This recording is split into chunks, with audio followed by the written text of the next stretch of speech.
राधे राधे दोस्तों, स्वागत है आप सभी का आपके अपने चैनल सनातन धर्म पर।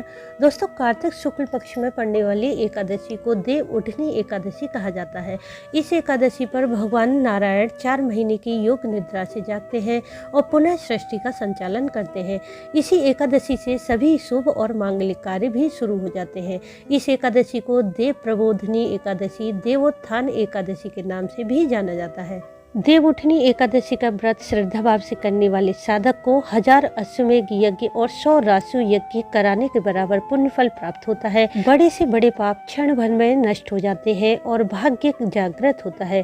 पुराणों के अनुसार जो व्यक्ति एकादशी व्रत करता है वह जीवन के सभी संकटों से दूर हो जाता है। उसके जीवन में धन, संतान, सुख, समृद्धि सदैव बनी रहती है। आज की वीडियो में मैं आपसे शेयर करने वाली हूँ देव उठनी एकादशी व्रत कथा क्या है, देव उठनी एकादशी का व्रत कब धारण करना है और व्रत का पारण कब और कैसे करें। यह सभी जानकारी जानने के लिए वीडियो को पूरा जरूर देखें। वीडियो अच्छा लगे तो इसे लाइक शेयर जरूर कर दें।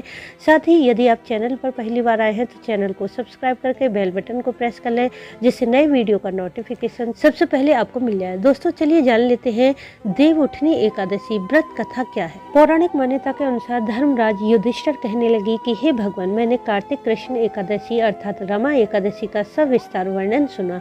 अब आप कृपा करके मुझे कार्तिक माह के शुक्ल पक्ष की एकादशी के विषय में बताइए। इस एकादशी का नाम क्या है, इसको करने की विधि क्या है, इसका व्रत करने से किस फल की प्राप्ति होती है, कृपया यह सब विधि पूर्वक कहिए। भगवान श्री कृष्ण बोले कि कार्तिक माह के शुक्ल पक्ष में तुलसी विवाह के दिन आने वाली इस एकादशी को विष्णु प्रबोधनी एकादशी, देव प्रबोधनी एकादशी, देवोत्थान अर्थात देव उठनी एकादशी कहा जाता है। इस एकादशी का विधि पूर्वक पालन करने से बड़े पापों का नाश होता है। इसका महात्म्य मैं तुमसे कहता हूँ, ध्यान पूर्वक सुनो। एक राजा के राज्य में सभी लोग एकादशी का व्रत रखते थे। प्रजा तथा नौकर चाकरों से लेकर पशुओं तक को एकादशी के दिन अन्न नहीं दिया जाता था। एक दिन किसी दूसरे राज्य का एक व्यक्ति राजा के पास आकर बोला, महाराज कृपा करके मुझे नौकरी पर रख लें। तब राजा ने उसके सामने एक शर्त रखी कि ठीक है, रख लेते हैं, किंतु रोज तुम्हें खाने को सब मिलेगा, एकादशी के दिन अन्न नहीं मिलेगा। उस व्यक्ति ने उस समय हाँ कर ली, पर एकादशी के दिन जब उसे फलाहार का सामान दिया गया तो वह राजा के सामने जाकर गिड़गिड़ाने लगा, महाराज इससे मेरा पेट नहीं भरेगा, मैं भूखा ही मर जाऊंगा, मुझे अन्न दे दो। राजा ने उसे शर्त की याद दिलाई, पर वह अन्न छोड़ने को तैयार नहीं हुआ। तब राजा ने उसे आटा, दाल, चावल आदि दिए। वह नित्य की तरह नदी पर पहुंचा और स्नान कर भोजन पकाने लगा। जब भोजन बन गया तो वह भगवान को बुलाने लगा, आओ भगवान, भोजन तैयार है। उसके बुलाने पर पीताम्बर धारण किए भगवान चतुर्भुज रूप में आ पहुंचे तथा प्रेम से उसके साथ भोजन करने लगे। भोजन आदि करके भगवान अंतर्ध्यान हो गए और वह मनुष्य अपने काम पर चला गया। 15 दिन बाद अगली एकादशी को वह राजा से फिर कहने लगा, महाराज मुझे दुगना सामान दीजिए, उस दिन तो मैं भूखा ही रह गया। राजा ने कारण पूछा तो उसने बताया कि हमारे साथ भगवान भी खाते हैं, इसलिए हम दोनों के लिए यह सामान पूरा नहीं होता।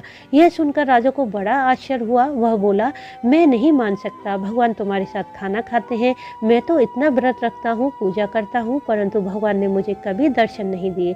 राजा की बात सुनकर वह बोला, महाराज यदि आपको विश्वास नहीं है तो आप मेरे साथ चलकर देख लें। राजा एक पेड़ के पीछे छिपकर बैठ गया। उस व्यक्ति ने भोजन बनाया, भगवान को शाम तक पुकारता रहा, परंतु भगवान नहीं आए। अंत में उसने कहा कि हे भगवान, यदि आप नहीं आए तो मैं नदी में कूदकर प्राण त्याग दूंगा।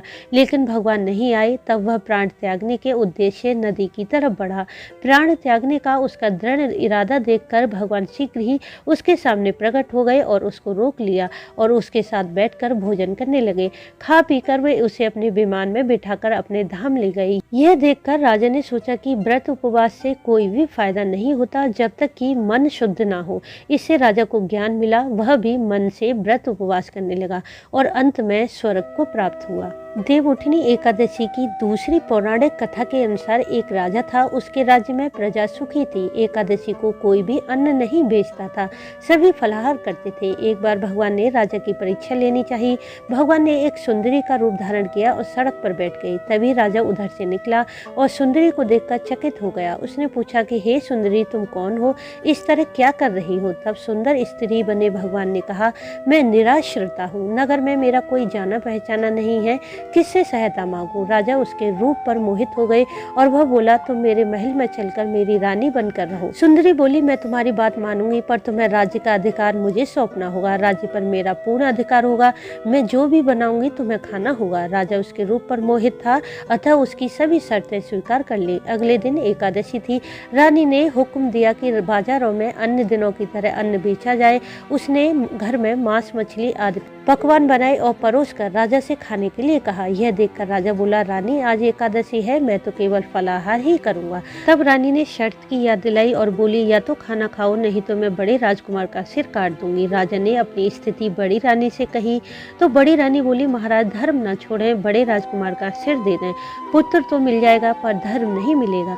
उसी दौरान बड़ा राजकुमार खेल कर आया। माँ की आंखों में आंसू देखकर वह रोने का कारण पूछने लगा तो माँ ने उसे सारी वस्तु स्थिति बता दी। तब वह बोला, मैं सिर देने को तैयार हूँ, पिताजी के धर्म की रक्षा होगी और जरूर होगी।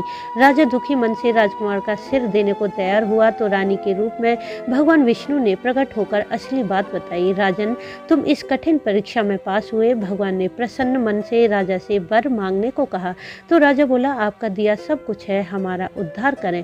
उसी समय वहां एक विमान उतरा। राजा ने अपना राज्य पुत्र को सौंप दिया और विमान में बैठकर परम धाम को चला गया। बात करें कि देवउठनी एकादशी का व्रत 2024 में कब धारण किया जाएगा, तो एकादशी की तिथि शुरू होगी 11 नवंबर की शाम 6:46 पर और समाप्त होगी 12 नवंबर की शाम को 4:04 पर। उदया तिथि के अनुसार देवउठनी एकादशी का व्रत 12 नवंबर दिन मंगलवार को धारण किया जाएगा। एकादशी के दिन स्नान आदि करके भगवान श्री हरि का विधिवत पूजन करें। भगवान विष्णु के समक्ष अपने व्रत का संकल्प करके श्री हरि सहित माँ लक्ष्मी का पूजन करें। खीर, पंचामृत या फल, मिठाई, जो भी वस्तु आपके पास उपलब्ध हो उसमें तुलसी पत्र रखकर श्री हरि को भोग लगा दें। धूप दीप करके आरती करें। श्री हरि के मंत्र ओम नमो भगवते वासुदेवाय का निरंतर जाप करते रहें। एकादशी की रात में रात्रि जागरण अवश्य करें। एकादशी की रात्रि में रात्रि जागरण करने से समस्त प्रकार के पाप नष्ट होते हैं। फिर द्वादशी तिथि में अपने व्रत का पारण करें। पारण करने से पूर्व किसी योग्य ब्राह्मण को बुलाकर उन्हें भोजन कराएं और अपनी सामर्थ्य के अनुसार दान दक्षिणा दें और फिर पारण का सुमुहूर्त देखकर द्वादशी तिथि के समाप्त होने से पहले एकादशी व्रत का पारण कर लें। द्वादशी तिथि के समाप्त होने का समय रहेगा 13 नवंबर की दोपहर 1:02 पर और देवउठनी एकादशी का पारण आप कर सकते हैं 13 नवंबर की सुबह 6:42 से सुबह 8:52 पर। व्रत का पारण आप 13 नवंबर की सुबह सूर्योदय के बाद कर लें। तो दोस्तों, उम्मीद है इस वीडियो से आपको लाभ अवश्य मिलेगा। वीडियो अच्छा लगा हो तो इसे लाइक, शेयर, सब्सक्राइब जरूर कर लें। वीडियो अंत तक देखने के लिए आपका धन्यवाद। राधे राधे।